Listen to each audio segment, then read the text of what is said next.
Well, now on to some continuing coverage. Jamaica, Tahiti, Hawaii, we can even throw in Cozumel. Those are usually the places that come to mind when you're planning a honeymoon, but wait till you hear how one couple is celebrating their nuptials here in Tupelo this week. Well, it's been a busy news night. We also have more breaking news to tell you about. Houston police just arrested a woman after a tense standoff with police. Police say Teresa Duncan and her husband were fighting, and at one point she fired several shots at him. Now, none of those bullets, police say, hit him, but they say Duncan also smashed the back window of her husband's pickup with a baseball bat. When police arrived, she locked herself in the house, they say. About an hour and a half later, police finally cut off. Good evening, everybody. I'm Chris Tatum. Sonia Walls is on assignment tonight. Thank you for joining us for WTVA News at 10. Continuing coverage tonight, no doubt about it, that Amber Alert Sunday night did just what it was supposed to do. It got people's attention. Sadly, this Amber Alert did not have a happy ending. Today, police found the body of 17-year-old Caitlin Beard, and they say Dwayne. Welcome back, everybody. We want to go back now to a story we attempted to show you a little bit earlier but had some technical problems with. There appears to be some difficulty with a new contract for Seaport Airlines in the city of Tupelo. That story now from WTVA's Elizabeth Gooch. In 1964, when Hunt went to work for Reed Manufacturing, average income was about $6,000 a year.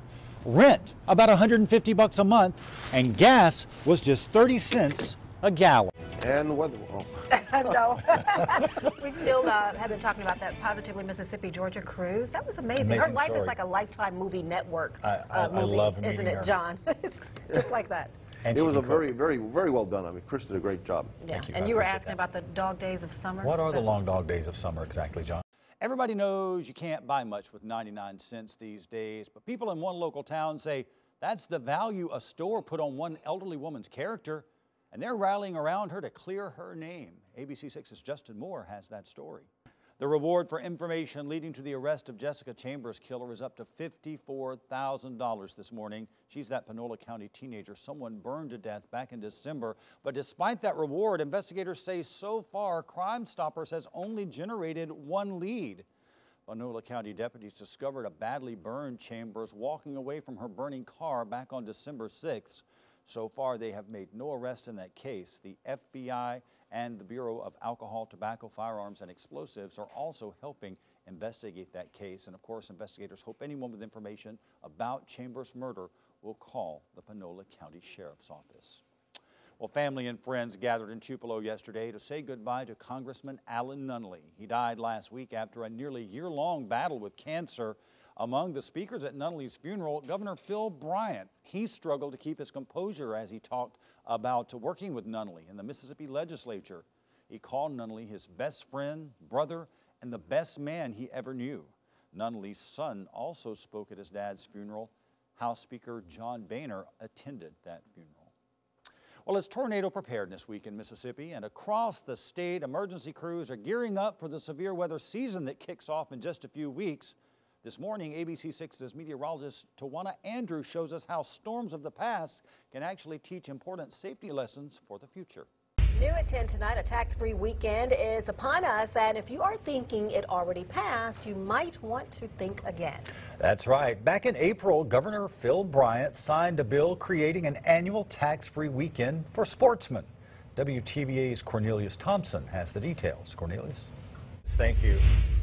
Well, new tonight, the search for a Jackson girl injured and abducted yesterday is intensifying. Earlier this evening, police arrested Dwayne Thompson. He's the man they say abducted 17-year-old Caitlin Beard yesterday. All right, now at 10, across northeast Mississippi, people are remembering the 13th anniversary of the September 11th terrorist attacks. We'll take you to one local service. Plus, we'll also talk to some young adults who 13 years ago were just children about how the September 11th attacks shaped their lives. Good evening and hello, everyone. I'm Sonia Walls. And I'm Chris Tatum. Thank you for joining us for WTVA News at 10. Well, all across the country today, people were remembering 9/11 and what it means to them. And people right here in northeast Mississippi were doing the same thing. WTVA's Jessica Albert shows us how some people are observing this solemn anniversary in Tupelo. Good evening and hello, everyone. I'm Sonia Walls. And I'm Chris Tatum. Thank you for joining us for WTVA News at 10. New at 10, across Mississippi, school districts are constantly getting creative to save old programs and fund new ones. But one former Mississippi governor says they wouldn't have to if the state would follow the law. Pretty interesting. And now several school districts are suing the state over money they say is rightfully theirs and long overdue. WTVA state reporter Courtney Ann Jackson explains. All right, here's a footnote for you. 3 of those school districts included in the lawsuit are right here in Northeast Mississippi, and other school districts have 30 days to join. There are literally millions of dollars at stake here, money that could take education in Northeast Mississippi to a new level. Compassion comes in all colors, shapes, and sizes. And on this sunny Saturday, amid all this destruction in Tupelo, people put aside their differences and pooled their talents to help their neighbors in need. We know more tonight about that tense standoff in Monroe County.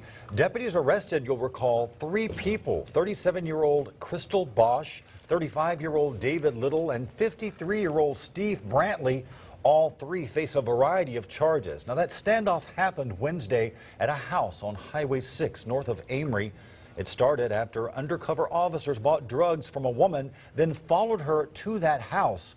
2 men inside refused to come out and threatened to kill officers if they tried to come in.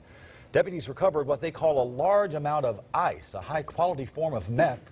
They also found guns, ammunition, and power tools at the house. Sheriff Cecil Cantrell believes many of those items are either stolen or that people traded them for drugs. He says one of those arrested, Steve Brantley, is a major drug dealer in the area.